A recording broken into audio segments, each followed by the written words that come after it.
followed by single DC source PV fed grid tied 7-level multi-level converters, in which I have incorporated that test bench in the Opal RT system, and followed by the simulation and the conclusion and future goals.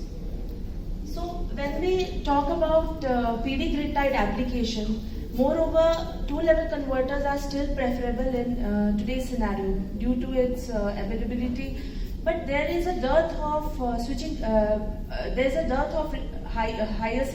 a higher switching frequency in case of 2-level converters. So due to that, MLC, that multi-level converters, have been very much raised into its existence. So in that, various other topologies has been taken into consideration, like cascaded edge bridge, NPC, flying capacitor, and neutral point clamp. But why CHB is still relevant is due to its modularity in its structure. Secondly, it doesn't require the complex control capability which can be seen in other NPC converter. And when you are going to the high power application, again cascaded edge bridge converter is one of the viable solution for getting DC to AC power conversion through a power electronic converter. So here also in my the topology which I would be telling, in this case, here you could see I am using 3 separate edge bridges which is connected to single PV array. So in this kind of topology, there is less usage of PV sources as in case of separate DC sources, which was already required for the edge bridge topology, which is connected to the 3-phase grid tied application. The level voltage generation is being taken care here by the transformer. Here you could see that at the AC end, the transformer had been connected, which is connected to the grid. This is the symmetric configuration by using 3 separate edge bridges connected to the single DC source. One of the major advantage of this topology is the requirement of separate DC sources get eliminated, because either you could provide the isolation at the DC end or the AC end. So here I am preferring the isolation could be provided at the AC end by using the transformer, which is also acting as a voltage developer. Again, there is reduction of component usage by decreasing the usage of PV array at the DC end. As you could see, only one DC PV array is being connected to these 3 separate edge bridges, and which is connected to the 3-phase grid tied application. So this is the mathematical modeling for the converter for the grid tied application, which I have incorporated. And this is the major control. Here you could see that the PV section has been taken care by the maximum power point tracking for the single stage application, in which the reference DC volt has been generated that had been compared to the actual DC voltage, which enables to give the DC component as a reference, and that has been again compared to the value of unit template value which we are getting from the Parkes transformation, that is AVC to DQ conversion, which is enabling to give the DC component value, actual DC component value as an ID value, and the IQ value has been also been generated from that AVC to DQ Parkes transformation. And finally, the output has been given to the PI controller as the respective PI controller, which is taken as the compensating value, which is VCD and VCQ for the respective direct and quadrature axis component, and the actual values of the DC component, that is the VD and VQ value. Here you could see that has been added up to give the reference value as VDC ref and VQ ref.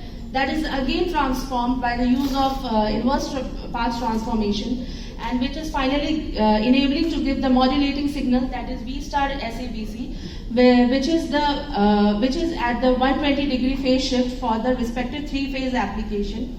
So this limit has to be within the modulating value of 1 to -1, so that the carriers with which it is being compared to, which I have used here, is the level shifted technique, PWM technique, which finally gives the pulse generation to enable to get the 7-level output, converter output voltage. So these are the switching states for the respective symmetric 7-level edge bridge generation. This is just for the particular phase. Similar switching states had been incorporated for the other 2 phases as we say for the RYB phase, as for the incorporation of the level development. This is the system parameters which has been designed for the 32.1 kilowatt by using the Opal RT application, and the switching frequency which has been incorporated, that is 1 kilohertz, which is quite less as compared to the 2-level converters where the requirement of switching frequency is quite high, around 5 kilohertz. It can also go to the requirement of switching frequency could also decrease if we use the fundamental switching technique over here. But as I'm using level shifted technique, so we cannot get into the fundamental zone. But that can also be achieved in this case. So these are the simulation results for the steady state for the 7-level MLC configuration, in which you can see the level has been developed by using the 3 edge bridges, which is the add-up voltage of the particular edge bridges, in which 200 volt has been given to from the PV end, and the add-up voltage is the 600 volt, which you can see that is the total output converter voltage. And this is the performance at the dynamic end, in which the step change has been taken place from 1000 to 500 irradiation. Here the power has been decreased, and here you could see that seamless power transfer had been taken place without any interruption. So this makes it a viable solution in terms of switching frequency, also not usage of redundant switching states, which is there in case of neutral point clamp converter or flying capacitor converter or reduced switch converter. That platform also I have performed during my research tenure. This is the test bench which I had set up for the real-time test bench for the by using Opal RT, where I have used 2 different stacks, 5700 and 5600, for the generation of analog output and digital output simultaneously. And these are the features. Here you could see the test batch result that I am getting for the converter output respective voltage for the 7-level symmetric configuration. This is during the steady state performance. Here you could see the PV voltage is around 200 volt, which is adding up to give the 600 volt by the help of the turns ratio of the transformer at the secondary end, because here transformer is basically helping for the voltage development at its secondary side.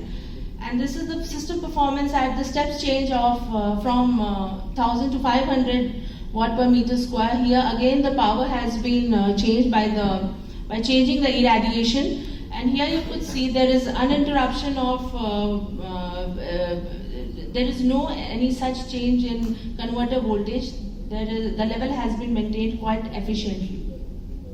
Now this is the converter cell voltage, which is the add-up voltage of the 3 separate edge bridges for the symmetric configuration. The first converter cell voltage is for the first edge bridge, second is for the second edge bridge, and respectively third is for the third edge bridge, adding up to give the 7-level converter output voltage at the secondary end of the transformer.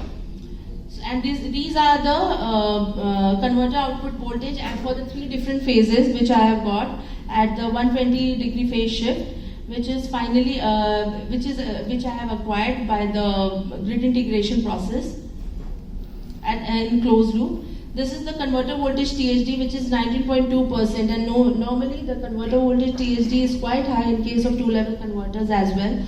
And grid current THD is also under the limit of IEEE 519 standard, that is 2.4%.